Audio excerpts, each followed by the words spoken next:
صحابہ کے نام پہ ریلیاں اٹھتی ہیں نا ماشاءاللہ، عظمت صحابہ بڑی اچھی بات ہے، لیکن مصیبت یہ کہ اس میں عظمت صحابہ بیان نہیں کی جاتی۔ ہاں بھائی یہ صاف سی بات ہے، میں لڑائی جھگڑے والی بات نہیں بھائی، ہم تو بڑے شوق سے منتظر تھے کہ عظمت صحابہ ہوگی تو صحابہ کی شان بیان ہوگی، وہاں ہوتا ہے کہ گالیاں ہمیں دینے لگتے ہیں۔ ارے بھائی صحابہ کی شان بیان کرو، آپ شان صحابہ اور عظمت صحابہ کی ریلیاں اٹھاؤ، کس نے روکا؟ اٹھاؤ تو عظمت صحابہ تو بیان کرو۔ معلوم ہے کہ جو پتہ ہی نہیں عظمت صحابہ، تو قیامت کے دن تو صحابہ پکڑ لیں گے، ہمارے نام کی ریلی نکالتا تھا، گالیاں دوسروں کو دیتا تھا، ہماری عظمت کیوں نہیں بیان کرتا تھا؟ کہا ہمیں پتہ ہی نہیں تھی، تو کہا مولوی حسن ظفر سے پوچھ لی ہوتی۔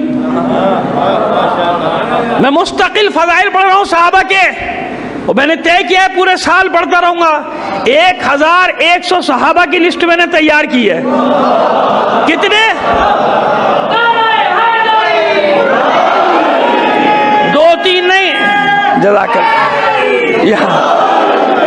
2-3 نہیں، لوگوں کی کہانی 4 پہ جا کے ختم، کچھ کی 5 پہ جا کے ختم، کچھ کی زیادہ سے زیادہ 6 پہ، 6 بھی 7 میں بھی وہ 2-3 وہ لے آتے ہیں مصیبت، کہ جن کے لیے خود ان میں آپس میں جھگڑا ہو جاتا ہے، نہیں یہ غلط نام لائے، یہ نکالو، آپس میں جھگڑا ہو جاتا ہے، نہیں اس نام کو نہیں لاؤ، کیوں لا رہے ہو اس نام کو، ہے نا؟ یعنی 5-6 سے آگے کہانی نہیں ہے، تو ہم دیں گے تمہیں فضائل، اب جب ریلی اٹھاؤ تو فضائل ہم سے لے کے جاؤ۔ اب میں پہلا کیس بتاؤں آپ کو تاریخ کا، جناب سلمان فارسی کا نہیں، حضرت ابو ذر غفاری، یعنی کا چاہنے والا، اور یوں سمجھ لیجئے کہ آج کی زبان میں بڑا جذباتی مولائی۔ کیسا مولائی؟ جذباتی مولائی، جسے کوئی پرواہ نہیں ہے، کہیں کسی نے کوئی بات کی کہ مجھ سے پوچھا تمہیں کیا پتا، میں رسول کے ساتھ تھا، پاس کھڑا تھا جب غدیر میں رسول نے اعلان کیا تھا من کنت مولاہ فہذا علی مولا۔ مجھ سے پوچھو کہ کس مقام پر خدا کے رسول نے کہا تھا انا مدینۃ العلم والی الباب، جہاں جاتے تھے مولا کے فضائل پڑھنا شروع کر دیتے۔ نتیجہ یہ ہوتا تھا کہ ہر جگہ سے نکال دیے جاتے تھے، آج کی زبان میں بینڈ لگتی جاتی تھی ان کے اوپر، لگا دو بینڈ لگا دو، یہاں جانا بند، وہاں جانا بند، وہاں جانا بند، وہ اسی میں لذت محسوس کرتے تھے کہ بھائی علی کی محبت میں ہو رہا ہے نا، اور کس کی محبت میں؟ اب ان سے کہا جاتا تھا یہ نہ کہو پھر آ جاؤ، تو فائدہ کیا ہوا جب یہ نہ کہوں، یہ بات تو کرنی ہے مجھے۔ بہت سارے لوگوں کو آفر ہوتی ہے کہ بھئی یہ کر دیں، بس یہ نہ بولیے گا، جائیے ہر جگہ آزاد ہیں، تو پھر وہ آزادی کہاں ہوئی، وہ تو قید ہو گئی نا۔ آزادی تو اسے کہتے ہیں جو ابو ذر کے پاس تھی کہ کوئی میری زبان پہ تالا نہیں ڈال سکتا، کوئی مجھے عشق علی میں زبان کھولنے سے روک نہیں سکتا۔ نتیجہ کیا ہوا کہ علی بھی ناز کرتے تھے ابو ذر پر، حالانکہ کتنے صحابہ چاہنے والے موجود ہیں، مگر علی نے کبھی ٹوکا جناب ابو ذر کو کہ ایسا کیوں کر رہے ہو؟ نہیں، جانتے تھے کہ اس کی سیمابی اور انقلابی فطرت کا تقاضا یہ ہے، اگر آج ابو ذر کو ٹوکا اور روکا تو قیامت تک کوئی ابو ذر کے لہجے میں بات کرنے والا پیدا نہیں ہو سکتا۔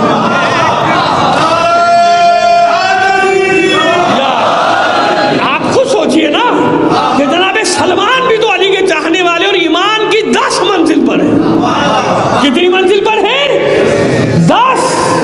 موقع نہیں رہا، پہلی مجلس میں کہا تھا، اب تشریح کا بھی وقت نہیں ہے، اتنا محدود وقت ہے، کبھی بتاتا آپ کو کہ یہ منزلوں کا مطلب کیا ہے۔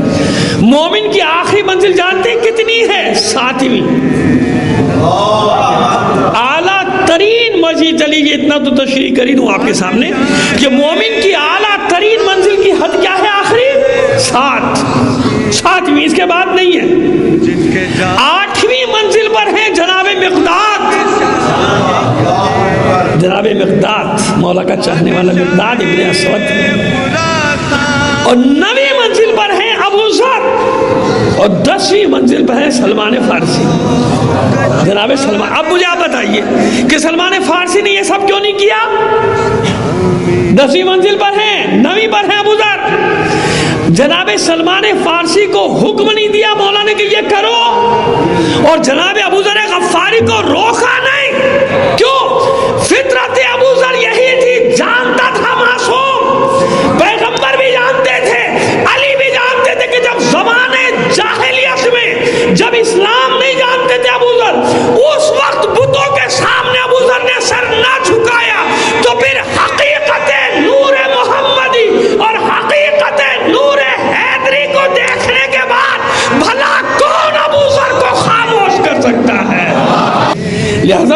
کبھی نہیں روکا. ورنہ جناب سلمان فارسی کیا تو حکم دیتے کہ آپ بھی یہ کیجئے, یا جناب ابوذر کو روکتے کہ آپ بھی نہ کریں, سلمان بھی نہیں کر رہے. لیکن نہیں, مولا فیصلہ کر رہے ہیں کہ الگ الگ فطرت ہے لوگوں کی. بات یہ ہے کہ جہاں بھی ہو حق پر رہے.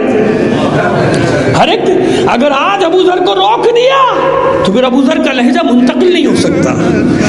ابوذر کا لہجہ منتقل کرنے کے لیے آنے والی نسلوں تک ضروری ہے کہ ابوذر کو آزاد چھوڑ دو. تو مولا جانتے ہیں کہ میرے عشق میں اذیتوں پر اسے کتنی لذت ہوتی ہے. گوشت ادھیڑ دیا گیا, جب شام سے بھیجا گیا ہے بے پالان کے اونٹ پہ ابوذر ضعیف آدمی مدینے پہنچے, کھڑے نہیں ہو سکتے تھے, کام رہے تھے, گوشت ادھڑ گیا تھا رانوں کا. لیکن اس عالم میں بھی جب ایک جھوٹی حدیث بیان کرنے والے نے آپ کے سامنے جھوٹی حدیث پڑھی, وہی عصا پکڑ کے مارا. ابوذر نے بکواس کرتا ہے, تہمت لگاتا ہے رسول پہ. رسول نے یوں نہیں کہا تھا, رسول نے یوں کہا تھا. اب میں حدیث کیا بتاؤں آپ کو, بیان کروں کہ یوں کہا تھا. نکال دیا گیا, رفضہ بھیج دیا گیا جہاں سے گھبراتے تھے ابوذر, جہاں سب سے زیادہ اذیتیں ہوئی تھی. بچپن تکلیفوں میں گزرا تھا جناب ابوذر کا. چلے بیٹی ساتھ, بعض روایتوں میں کہ زوجہ ساتھ, ممکن ہے دونوں ساتھ. اتنی حالت خراب تھی کہ دم نکلنے لگا, رونے لگی بیٹی. بابا میں تجھے کیسے دفناؤں؟ یہ رسول کے صحابی کی بات کر رہا ہوں, صحابہ کا درد رکھنے والے. کبھی ان صحابیوں کا ذکر نہیں کرتے,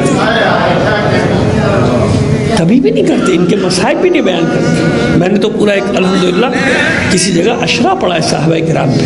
کون ہے؟ صحابی رسول ہے, اور مشترک روایت ہے کہ خدا کے رسول نے فرمایا کہ آسمان نے ابوذر سے زیادہ سچے شخص پہ سایہ ہی نہیں کیا. لیٹے ہوئے ہیں, دم نکل رہا ہے. جب بیٹی رونے لگی تو کہا اطمینان رکھ, مجھے صلوات بھیجے محمد آل محمد پر. کہا کہ میرے مولا نے مجھے خبر دی ہے, اللہ کے حبیب نے مجھے خبر دی ہے, اللہ کے ولی نے مجھے خبر دی ہے, تو اطمینان رکھ. اس جھگی سے باہر نکال کے مجھے لٹا دے, سہارا دے کے. میرا جب دم نکلے گا پاک ترین لوگ مجھے دفنائیں گے. پاک ترین, تو پریشان مت. اور آپ جانتے ہیں کہ کس نے دفنایا تھا؟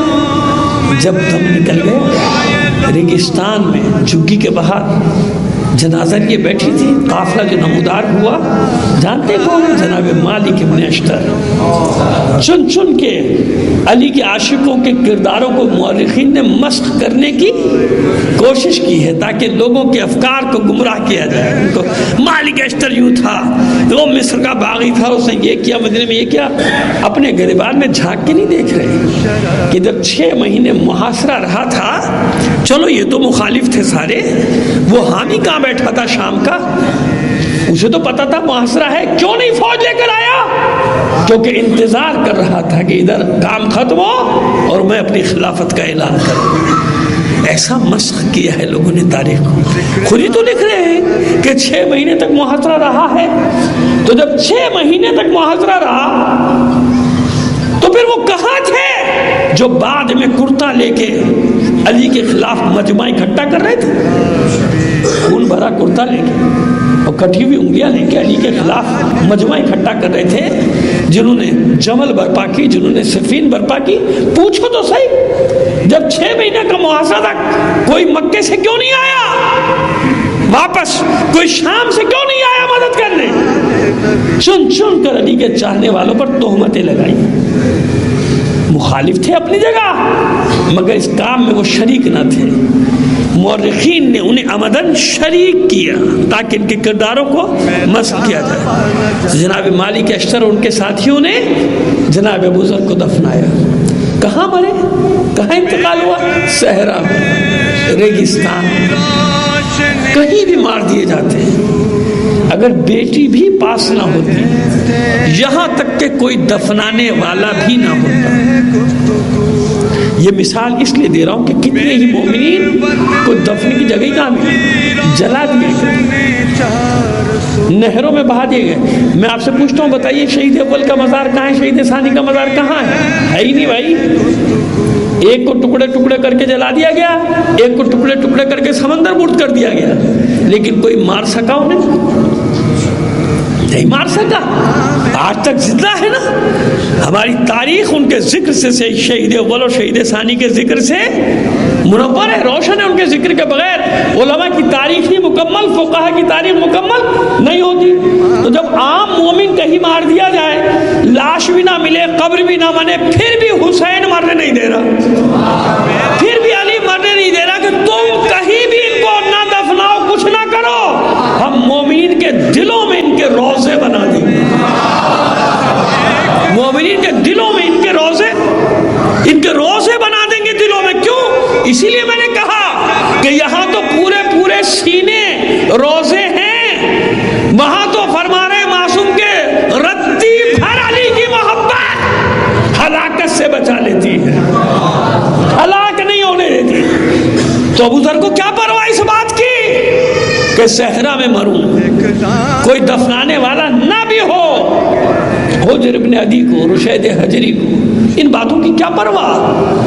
وہ یہ بتانا چاہتے ہیں دنیا کو کہ تمہیں نہیں معلوم، عشق علی میں کبھی موت آتی ہی نہیں. عشق علی کبھی اپنے عاشقوں کو مرنے نہیں دیتا، نہیں مرنے دیتا. مومنین کے دلوں میں ان کے روضے بن جاتے ہیں، مومنین کے دلوں میں وہ زندہ